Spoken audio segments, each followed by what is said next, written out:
And she's the author of Sticky, Sexy, Sad, Swipe Culture and the Darker Side of Dating Apps. Treena Orchard joining us on Canada Now. Hey, Treena, congratulations on your book. Thank you, Jeff. Thank you for joining us to talk about it. Now, with this book, you delve into the complex world of dating apps, of which I know nothing about. I've been married a very, very long time, unfortunately, for my wife. So are we too easily believing that these apps make for easy convenience or easy connections? In many ways, yes, but I wouldn't say that it's necessarily the user's fault. The dating app industry, they're very adept at sending us messages. The marketing is very important in terms of how we absorb and understand these new technologies. So dominant narratives include things like it's fast, it's easy, it's efficient, it's fun. So it's no wonder that a lot of us have those ideas going in. Yeah. So is the time and energy that we would put into dating apps not worth the results? It really depends. That's one of the things that I discovered quite quickly was the amount of labor, the time, the labor, the frustration that I had to put in, not just to carry on a few conversations, but actually meet someone in person. Yeah. It is worth it, but I think it's time that we sort of think or rethink how we swipe and really the really powerful role of the companies and the algorithms in shaping our experiences. I had a conversation before about dating apps, and even just with texting, that first date where you're trying to see if there's a chemistry, it should be all in the conversation. But sometimes with the dating apps and with texting beforehand, you've said everything. So then once you get to a point where you're having the first date, like, you've said everything that you wanted to say, and there really isn't, you don't find that there's anything interesting about the person because it all happened in the text chain or in text conversation, or all happened on the dating app. Yeah, I think that can happen, and it's a symptom of our digital dependence, and when we use technologies and that broader swipe culture to shop, to buy houses, to bank, it really dulls our interpersonal skills. So of course there's more to talk about in person, but we're rusty, right? Yeah, that's right. Are these dating apps actually preventing people, like full out preventing them from making meaningful encounters? It really depends on how you do it, right? I mean, I think in a lot of ways, they came into the scene without much discussion about how we use them, what the potential impact might be. It was just like gangbusters, and everybody was using it. The numbers were up. Yes, people are meeting and people will continue to meet on them. But I think overall, we just aren't reflecting enough about what it is we are actually doing on these dating apps. Because there's a lot of objectification, there's a lot of sexualization, there's a lot of racial fetishization, all of which we find in our outside society as well. So it's not like dating apps are this separate enclave, There is a relationship. And I just learned so much about our sexual culture and some of the places where we need to really enrich how we talk about sex in our society. Well, yeah, I mean, you talk about it in the book, like a swipe culture, like the superficiality of swipe culture and what it's doing to us, and what the feminist implications are of swipe culture. Yeah, absolutely. And I mean, I'm a feminist, and being a feminist, I'm very attentive to issues of power, gender, also, the impact of these technologies on how I feel about myself as a woman. I was surprising myself when I was sexualizing myself in some instances because my success rate was so low.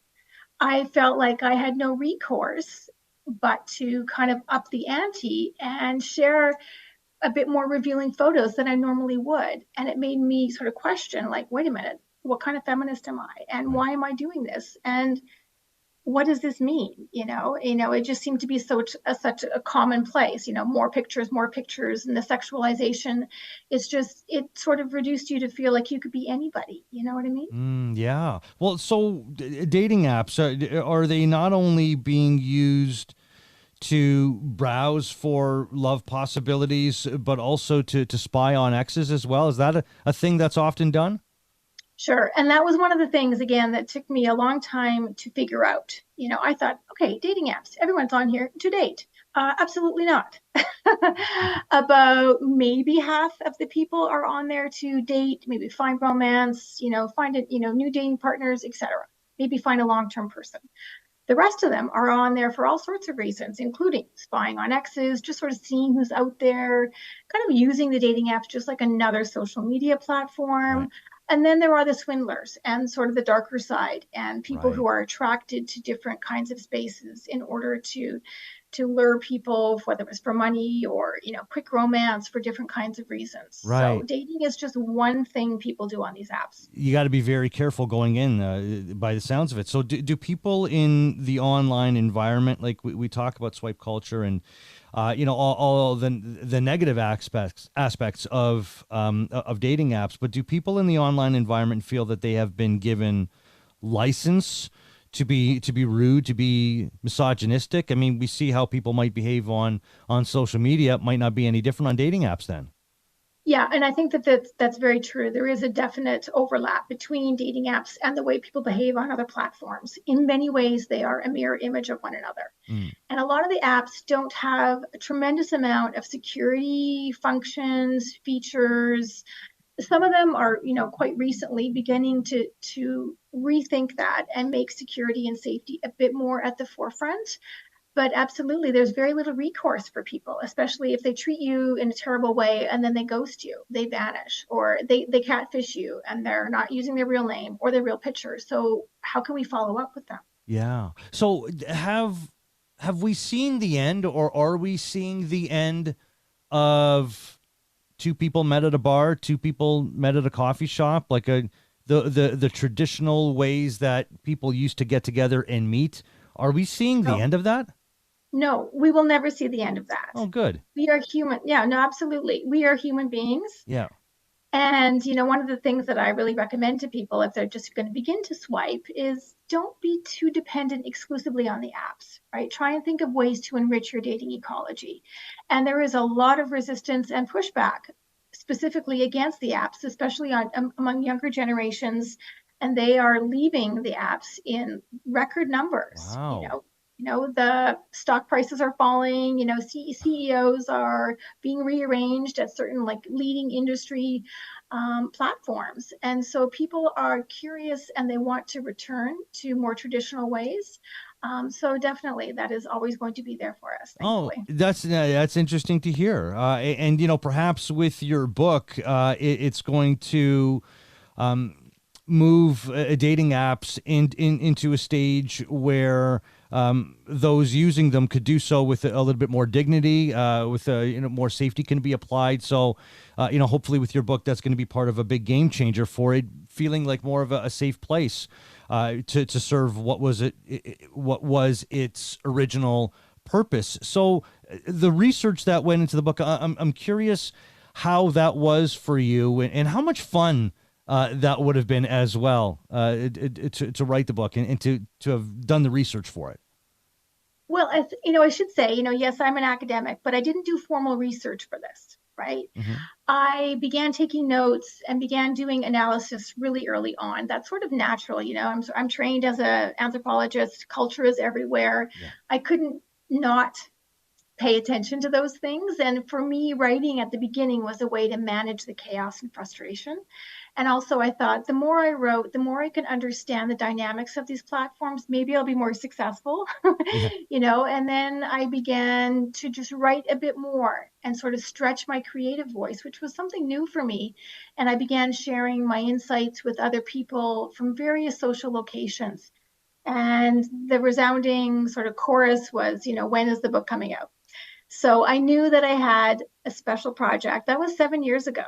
And it's Wow. been a real challenge because, again, I didn't want to go the traditional academic publishing route. Yep. And so it's in the trade or the more democratic kind of public scholarship field. And that's like learning a new language. It's a whole different environment. But I wanted that challenge. And I knew that what I was experiencing was similar among so many people. And so that's why I really wanted it to be a book that could reach, millions of other users. Yeah, for sure. Given the experience, would you do it again? Would I do it again? I would do it again, but I would have a lot more control over my swiping. In the past, I was kind of checking it all the time and sort of getting obsessed with it, which is very easy to do, frankly. But, next time, if there is a next time, I'll have specific swiping times during the day so that I feel a sense of control over this aspect of my life. Hmm. And I will try not to just rely exclusively on the apps and think about ways to flex my dating courage in the wild. And what about the experience of researching and writing a book like this, but a book, for people out there in the world, as opposed to in just the academic world? Would you do that again? Oh, I absolutely would. Hmm. The experience of using my own life as a lens through which to understand something that's impacting all of us, it is a special challenge because you are laying yourself on the line. But writing has been really central to my healing journey, and I really enjoy and get so much pleasure out of this kind of work. And the pandemic came in handy. I was able to take memoir workshops with people from all over the world who I admired. And so that aspect of my craft really improved. And it was a challenge, but I would definitely do it again. Good for you, because you got to live in that world, right? You're writing a book. That's what somebody told me once who had written a book. They said, you better write what you like and write what you know, because you got to live in that world for a while. And then when you're done writing the book, you're going over the book. And then once the book is out, you're talking to people like me about the book over and over and over again. So you better enjoy it if you're going to live in that world. And I'm glad to hear that you did. Sticky, Sexy, Sad, Swipe Culture, and the Darker Side of Dating Apps. It's by Treena Orchard. Treena, I really appreciate your joining us. Thank you so much to talk about the book. My pleasure, Jeff.